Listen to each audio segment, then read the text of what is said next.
the Essence of Poetry podcast, a podcast where we dive deep into the world of poetry. I'm Annabeth, and joining me today is my good friend Nikky. How's it going, Nikky? Hey Annabeth, I'm excited to be here, ready to explore another intriguing poem. What gem are we unraveling today? Well, today we're delving into Dead Butterfly by Ellen Bass. It's a captivating piece that unfolds the story of a daughter and her peculiar companion, a dead monarch butterfly. Let's jump right in! Sounds intriguing, but before we do that, can I have a summary of what the poem is? I would like to know the setting before we start.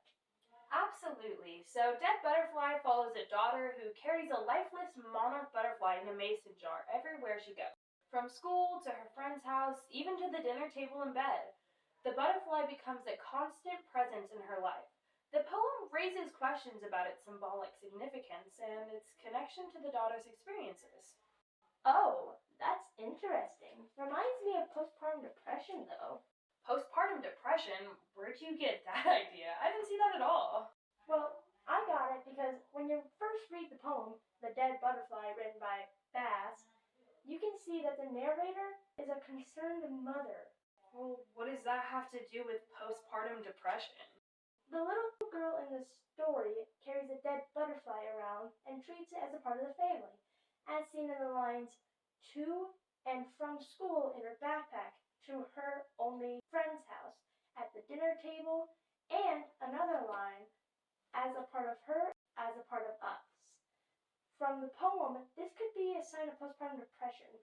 The reason for the mother being anxious is that the daughter has had the butterfly for months now. That is a concerning amount of time. Yes, it is. This can be seen as a parallel to postpartum depression because most of the time it lasts for about 2 months, but can last even longer, as said by Barron's. Yeah, that's fair. I've heard some crazy stories from lasting even up to years. It can be months, days, years. I guess you're right about that part. When the mother goes over possible ideas of what the reasoning for her daughter's carrying this, the mother talks about a brother. This could mean a big event or tragedy that happened, something that could be related to a sibling mentioned. You can see that the mother does not say, was it her brother's birthday, but instead says, was it the year her brother was born? The wording of the sentence seems to imply the brother is not around anymore. Yeah, that is interesting wording, I have to agree. The word born means brought into this world, as shown on this online source, the Free Dictionary. Using this word could mean that this was the year her brother was meant to be born, or that the brother had been born and died after birth. God, that's so sad. This idea of the brother dying after birth can be seen from another line in the poem. Was this her own too fragile baby that had lived so briefly in its glass world? Since this is being told to us by the mother, we can imply that there was meant to be another child here. The break in the sentence seems to be the mother referring to an outside event that we, the audience, have not been given yet. Perhaps the mother is remembering how short her child had lived. Wow. I think I actually get what you're saying now. By looking at the last stanza, which says, we just lived with the dead weighted thing as part of her, as part of us. It's the weightlessness in its heavy jar. I can see how it reflects how the daughter carried the small butterfly like grief. The loss feels heavy even when the baby was so light when it had been born, the baby being her brother. Thank you for understanding. And that is something I did not see beforehand. But what I want to know, what lens did you get out of this? Because you were so confused by mine. Well, I was seeing it through the lens of the daughter having an attachment issue. I thought this was pretty obvious based on her behavior. I wouldn't say obvious. Please explain. Well, first off, the daughter is obviously attached to the butterfly in some way. I mean, she literally carries it everywhere. When someone develops a disorder like this, they become extremely attached to someone, or in this case, something. Another symptom is having a hard time connecting with others. It is stated that the girl only has one friend.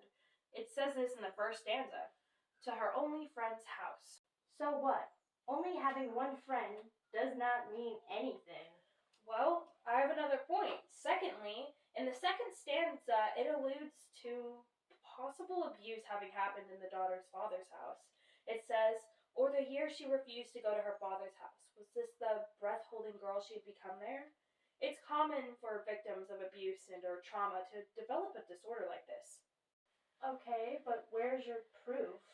Well, the American Academy of Child and Adolescent Psychiatry states, most children with attachment disorders have severe problems or difficulties in their early relationships. They may have been physically or emotionally abused or neglected, which could explain how she developed this attachment disorder. As we see in stanza 2, she very possibly could have suffered abuse or neglect at her father's house, and that's why she was so afraid to go there, why she refused to go see her own father, why she was called this breath-holding girl. Okay, that does make sense. Now that you mention it, your lens makes a lot more sense with the final stanza as well. In many cases of attachment issues, it affects more than just the person with the disorder. One line stated is, as a part of her, as a part of us.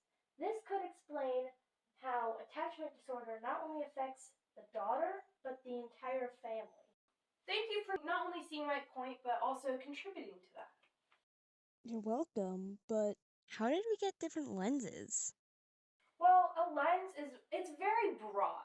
I would say both of our lenses fall under psychoanalytic, but there's so many different ways to look at it. There's so many different ways to look at the world in general. While you read the poem and you saw postpartum depression, I looked at the poem and I saw signs of an attachment disorder. They both are psychoanalytic, but they both are just slightly different lenses. So, when you go to the eye doctor and they put your eyes through different glasses, each person has a different glass that we can look through because it's all different, right? Absolutely. Like, you may use the same few different lenses, but you have to combine it and you see a whole different picture.